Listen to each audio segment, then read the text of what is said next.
মানে ঠিক সেই মুক্তিযুদ্ধের চেতনার ব্যবসা যেটাকে বলি আর কি আমরা, চেতনা আর কি। হ্যাঁ, তো আসলে মুক্তিযুদ্ধকে আমরা কেউ অস্বীকার করার সুযোগ নেই। আমরা এই দেশের মুক্তিকামী জনতা সেই ৭১-এর মুক্তিযোদ্ধাকে সবাই স্মরণ করি।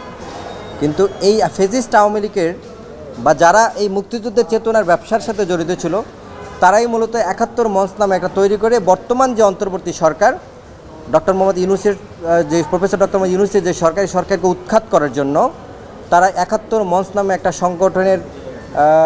সংগঠন তৈরি করে গত ৫ই আগস্ট তৈরি করে এবং ২৮ আগস্ট আপনার রিপোর্টার ইউনিটিতে তারা একটা প্রোগ্রাম করে। সেখানে সরকারকে উৎখাতের জন্য এবং আওয়ামী লীগের যেসব স্লোগান আছে প্রফেসর ইউনূস সরকারকে নিয়ে, তারা সেগুলো এখানে ব্যবহার করে বা সেগুলো করে।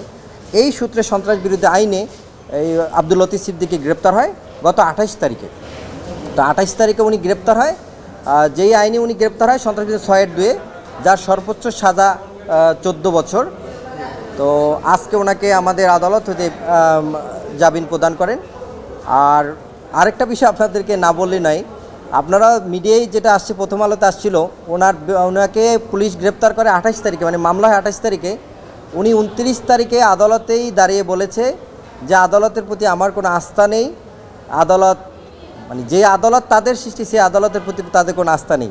তো সুতরাং আমি আবার আদালতের বিষয়টা নিয়ে আপনাদেরকে একটু বলতে চাই যে আদালতের প্রতি তার আস্থা নেই, সে আদালত কিন্তু তাকে আজকে বেল দিয়েছেন। আমরা সর্বোচ্চ অপোজ করেছি।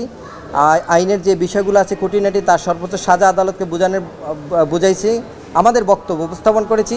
এবং উনি যে ষড়যন্ত্র করেছিল সরকারকে উৎখাতের জন্য, সেই বিষয়গুলো আমরা আদালতকে বলেছি, আদালত তাকে জামিন দিয়েছেন আর কি।